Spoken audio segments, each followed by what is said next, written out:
Thutha wa kuonekana kwa mũrimũ wa COVID-19 gũkũ bũrũri-inĩ, thirikari nĩ yathĩte cukuru ciothe ihingwo na arutwo makorwo magicoka mĩciĩ gũkinyĩria mũthia-inĩ wa kiumia gĩkĩ.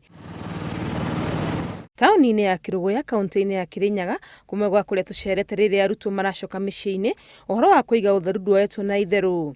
Athii a ngari cia ũkui wa mũingĩ marabatarania kwamba gwĩthamba moko na thabuni.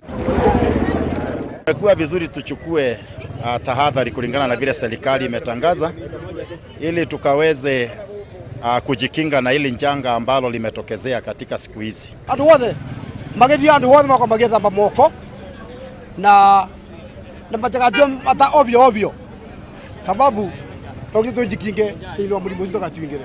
Hamwe na kũmenyerera ũtheru, ũndũ ũngĩ thirikari yerendekithia harĩ kũhũrana na gũtamba kwa virus cia mũrimũ wa COVID-19 nĩ kũhũthĩra njĩra cia thimũ kũrĩhĩra motungata matiganĩte. Tura entertain kuoyaga mbeca through M-Pesa na mũndũ angĩkĩaga no tũrakĩmenya njĩra tũkũmũteithia nĩguo tũmenyerere mũrimũ ndũgagĩthiĩ na mbere kwenea kwĩ andũ arĩa angĩ. Kaunti-inĩ ya Naikuru mbica no ta ĩno. Thitĩnji-inĩ ya ngari cia ũkui wa mũingĩ, athii ona maga gũthambio moko maraheo thabuni ũyũ wa mwanya wa kũraga germs mbere ya maingĩrĩte ngari-inĩ.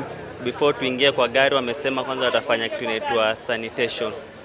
Alafu shuleni ndio tumepata ni challenge kwenda nyumbani na wametupatia homework tuende kufanya.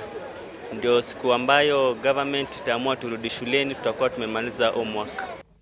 Ũtheru ũyũ ũbatiĩ gũkorwo nginyagia mĩciĩ-inĩ, mũhano mwega arĩ gũkũ mũciĩ-inĩ wa ciana kaunti-inĩ ya Narok. Thondekete harĩa marĩhotaga gwĩthambĩra moko magĩtonya na nĩ tũmarĩirie ũhoro wa mũrimũ ũyũ ũrĩa ũragwatanio na nĩ tũhotete kũmathomithia atĩ mũrimũ ũyũ ti kĩndũ gĩa gwĩtigĩra ũguo mũno tondũ Kũringana na ataaramu wa ũgima wa mwĩrĩ, njĩra ĩrĩa nene ĩracũngĩrĩria gũtherema kwa mũrimũ ũyũ wa COVID-19 nĩ kũhutania na arĩa marĩ na virus ici, na nĩkĩo harĩ na bata andũ gũikara magĩthambaga moko na gwĩthema na maũndũ ta gũthiĩ ũkĩgeithanagia na moko.